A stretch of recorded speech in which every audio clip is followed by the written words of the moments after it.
और वो घूमते घूमते जलेबी की तरह इतना तोड़ मरोड़ हो गई कि कोई जवाब ही नहीं दे पाए। इग्नोर की उसमें असली चेहरा कांग्रेस पार्टी का जनता के सामने आ गया। एनसीपी की सीटें बढ़ी थी 8 सीटें बढ़ी इनकी मिलाकर। ये तब तक तो आरक्षण का नैरेटिव फैला नहीं था। ये गरिमा जी, अगर एक दलित लेता है कांग्रेस पार्टी का, अगर हरियाणा में उसके साथ होता है, आज भी नाना पटोले ने क्या कहा? आपको पूरा बयान नहीं पता क्या? मैं ये आग्रह करती हूँ। गरिमा जी देखिए, आपकी एक आदत है, आप बोलना चालू करती हैं, आप सुनती नहीं है।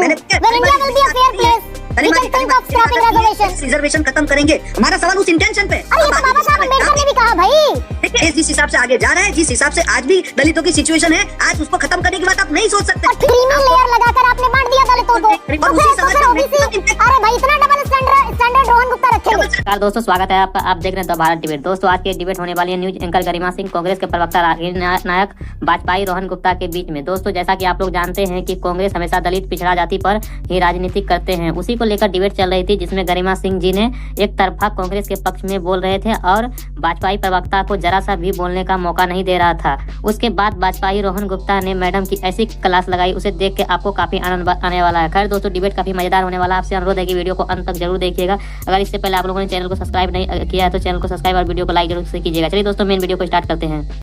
चलिए शुरू करते हैं। तो खैर कुल मिलाकर जो हरियाणा में हुआ वो महाराष्ट्र में हो सकता है क्या रागिनी? आरक्षण की पिच पर खेलना बड़ा आसान लगता है आजकल कांग्रेस पार्टी को। महाराष्ट्र में 5 की 5 सीटें जीत गए, लेकिन विधानसभा का गणित हरियाणा से भी इक्वेट करना पड़ेगा क्या? गरिमा, पहले तो जिस तरह से भाजपा प्रवक्ता और शिंदे गुट के प्रवक्ता को आपने चक्कर घिन्नी बनाकर आज घुमा दिया और वो घूमते घूमते जलेबी की तरह इतना तोड़ मरोड़ हो गई कि कोई जवाब ही नहीं दे पाए। मुझे लगता है कि वहीं से पता चलता है कि दलितों के लिए मन, वचन और कर्म से उनके सशक्तिकरण के लिए कितने प्रतिबद्ध हैं, पहली बात। अच्छा, इसीलिए जब राहुल गांधी संविधान की किताब लेकर हाथ में चले, जाति जनगणना की बात की, आरक्षण पर 50% के कैप को हटाने की बात की, तो जनता ने उसे सहृदय स्वीकारा और उसका नतीजा भी आपने देखा। 2019 में दलित समुदाय ने करीब 24% दलित समुदाय के लोगों ने हमें वोट दिया था 2019 में, और 2024 में वो करीब 68% हुआ।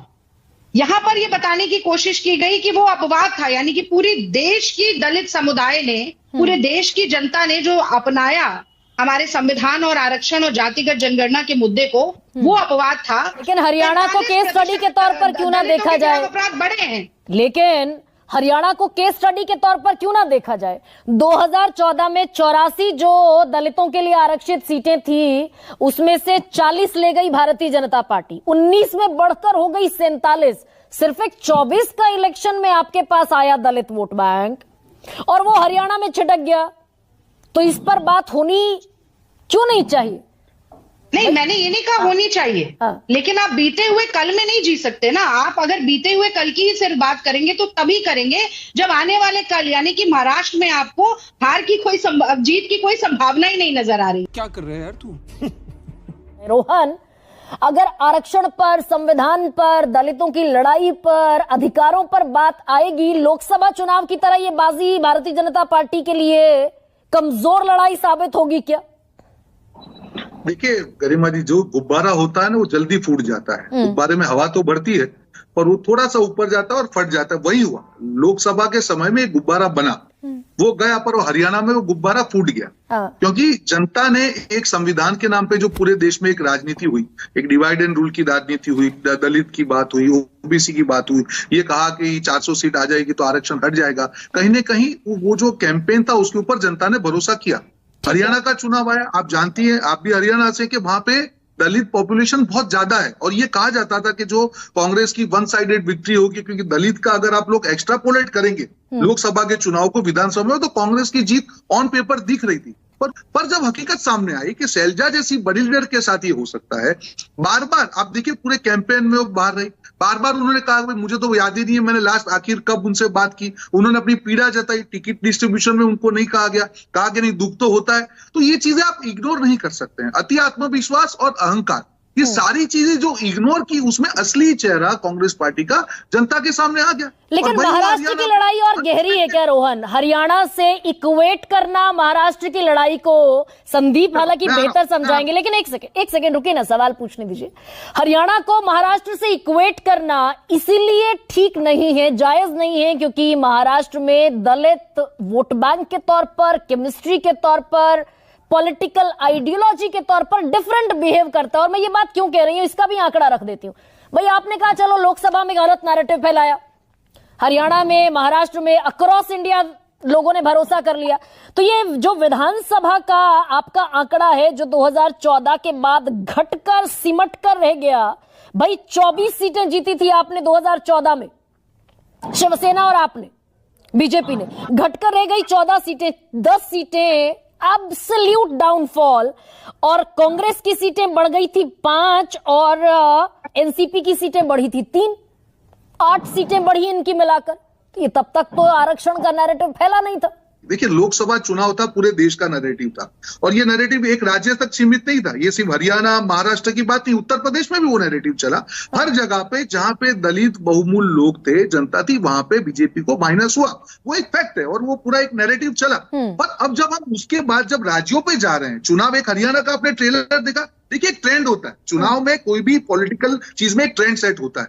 जो ट्रेंड ऊपर था वो हरियाणा में नीचे आया। अब दलित कैसे भरोसा करेंगे? मुझे एक चीज बताइए गरिमा जी, अगर एक दलित नेता है कांग्रेस पार्टी का, अगर हरियाणा में उसके साथ होता है, आज भी नाना पटोले ने क्या कहा कि राहुल गांधी ने क्या गलत कहा, चालू चुनाव में उनके नेता विदेश में जाके ये कहेंगे कि हम लोग आरक्षण खत्म करेंगे। भाई समय की बात कर रहे थे, पर उनका इंटेंशन तो पूरा बयान नहीं पता क्या? राहुल गांधी ने जो कहा था, ये गलत नैरेटिव कम से कम सबसे बड़ा सवाल के मंच पर नहीं फैलाएं, मैं ये आग्रह करती हूँ आपसे। देखिए, आपकी एक आदत है, आप बोलना चालू करती हैं, आप सुनती नहीं है। मैंने पूरी चीज कही, उन्होंने कहा कि सही समय पे हम आरक्षण खत्म करेंगे, पर उसका इंटेंशन तो है खत्म करेंगे। बात यहाँ पे क्या करें, ये तो बाबा साहब अम्बेडकर ने भी कहा था, when India will be a fair place we can think of scrapping reservation. सुनिए प्लीज, सुन लीजिए। मेरी आदत नहीं है मैं मिसकोट करके आधी बात करूंगा, मैं पूरी बात करूंगा, बट उसमें इंटेंशन है कि रिजर्वेशन खत्म करेंगे। हमारा सवाल उस इंटेंशन पे। अरे ये तो बाबा साहब अम्बेडकर ने भी कहा भाई, we will think of scrapping reservation when India will be a safe place, when India will be a fair place। सुनिए गरिमा जी, आप भी सही समय की बात करेंगे, आरक्षण खत्म नहीं हो सकता है। देश जिस हिसाब से आगे जा रहा है, जिस हिसाब से आज भी दलितों की सिचुएशन है, आज उसको खत्म करने की बात आप नहीं सोच सकते। और ठीक है, आप इसका उलट हरियाणा में कर रहे हैं। वो जो होमोजीनस एक समुदाय कम्युनिटी है, आप वहां क्रीमी लेयर लगाकर आपने बांट दिया दलितों को 10% और 10% के खांचे में। अति वंचित दलित जाति में 36 जो कौम है, उसको बेनिफिट देने के लिए किया है, और उसका जो फायदा है जनता तक पहुंच रहा है। नहीं तो प्रधानमंत्री ने कहा था, जो दलित नेता मिलने गए थे उनको प्रधानमंत्री ने ये आश्वासन देकर भेजा था कि हम सुप्रीम कोर्ट के फैसले को, क्रीमी लेयर वाले फैसले को लागू नहीं करेंगे। आपने हरियाणा की पहली कैबिनेट में उसको प्रस्ताव को पास करा दिया। आप जो मैं अति वंचित दलित की बात कर रहा हूं, वो उस चीज से अलग है। आप देखिए कैटेगरी जो क्रिएट हुई है, वहां पे 36 ऐसी कौम है जो अति वंचित है। दलित समाज में भी ऐसे लोग हैं जो बहुत ज्यादा पिछड़े हैं, और जो शैलजा जी है उसी समाज से आती है। मैं आपको यही कहना चाह रहा हूँ। तो फिर ओबीसी, अरे भाई इतना डबल स्टैंडर्ड रोहन गुप्ता रखेंगे? कैसे हुआ? इतना डबल स्टैंडर्ड रोहिणी, ये सब दोगलापन है। साहस नहीं हुआ। आप गरिमा जी अपनी ही बात को कॉन्ट्राडिक्ट कर रहे हैं। मैं वही बोल रहा हूँ कि उसी तरीके से 36 जाति को डिमार्केट किया गया, जिनको लाभ नहीं मिला था, और उनको लाभ पहुंचाने के लिए किया था। आप बोल रहे हैं कि डिवाइड कर रहे हैं। अरे भाई कमाल कर रहे हैं रोहन गुप्ता, सुनिए ना।